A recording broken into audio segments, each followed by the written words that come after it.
No dia 19 de dezembro de 2007, houve uma forte explosão e subsequente incêndio químico em uma fabricante de produtos químicos, a T2 Laboratories, em Jacksonville, Flórida. Esta empresa começou a produzir em um reator batelada sob alta pressão metilciclopentadinil manganês tricarbonil, MCMT, um aditivo para gasolina usado para o aumento de octanagem, altamente inflamável. Na 175ª batelada do dia 19 de dezembro de 2007, o reator atingiu a temperatura de 455,4 K, mas o operador não conseguiu iniciar os sistemas de resfriamento. A temperatura do reator continuou a subir e promoveu o acontecimento de uma reação exotérmica previamente desconhecida, onde um dos solventes era rapidamente catalisado por um dos reagentes. Essa reação inesperada produziu grandes quantidades de hidrogênio, aumentando a pressão em até mais de 28 atm. Os sistemas de segurança foram incapazes de suportar o rápido aumento da pressão e o reator, juntamente com a planta, foram destruídos com a explosão. A empresa relatou que realizou ensaios laboratoriais para compreender ainda mais essas reações, a fim de determinar o rendimento máximo do processo. De acordo com a empresa, nenhum comportamento exotérmico extremo foi identificado e a temperatura máxima foi de 193 graus Celsius. Tentando simular o acidente, a CSB realizou testes em células de laboratório que indicaram que além da reação entre sódio metálico e o MCPD, o aumento descontrolado proporcionou muito mais energia e atingiu 198,9 graus Celsius. A segunda reação resultou no aumento da pressão e temperatura do reator para cerca de 220,6 m para 1.300 graus Celsius por minuto. Esse aumento resultou no estouro da célula utilizada em teste. Para essa reação Runamai, a CSB indicou algumas causas do acidente. Contaminação cruzada no reator. Contaminação de matérias-primas. Concentração inadequada de matérias-primas. Variação de concentração de produtos químicos no reator. Aplicação de calor excessivo. Refrigeração insuficiente. Porém, foi relatado que contaminação cruzada no reator é a causa mais improvável, assim como de matérias-primas. Cálculos realizados também desconsideraram a aplicação de calor excessivo como causa. Restando o sistema de resfriamento, que não conseguiu controlar devido à temperatura alta. O disco de ruptura também não era capaz de evitar a explosão do reator. Porém, só poderia ter sido capaz, caso rompesse a 0,52 m para 75 psig, é bastante provável que a reação Runamai tivesse sido evitada. Agora vamos para a parte da modelagem do processo.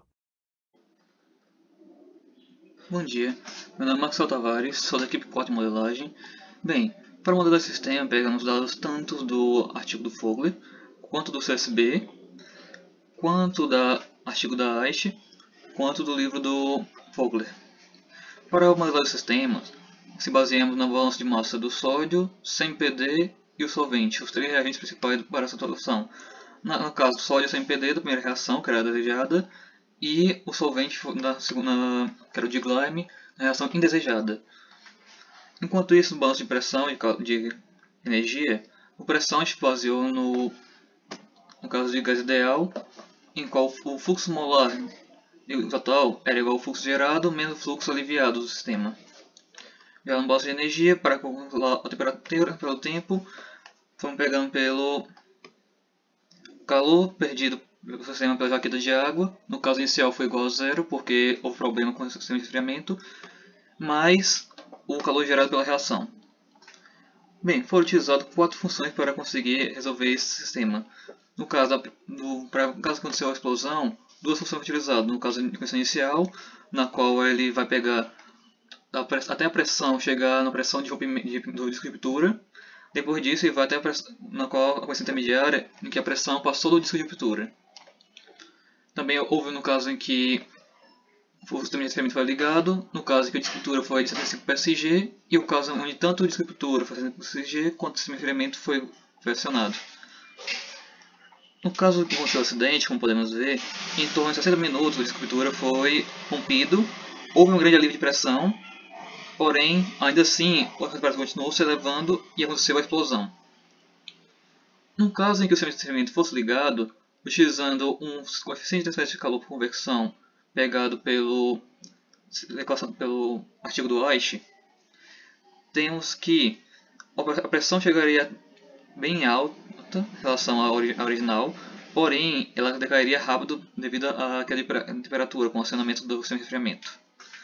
No caso em que o artigo do CSB diz em que a pressão de ruptura do disco de ruptura fosse 75 psg, podemos ver que ele se romperia bem mais rápido, porém ainda assim a elevação de temperatura continuaria e a explosão aconteceria da mesma forma. Só seria mais fácil dos operários identificarem e irem atrás de resolver o problema. Enquanto no caso a gente tem tanto o semi acionado quanto a disruptor ideal de 65 PSG, temos que o disruptor se romperia rápido e o calor seria controlado facilmente. Bem, esse é o nosso trabalho. Obrigado.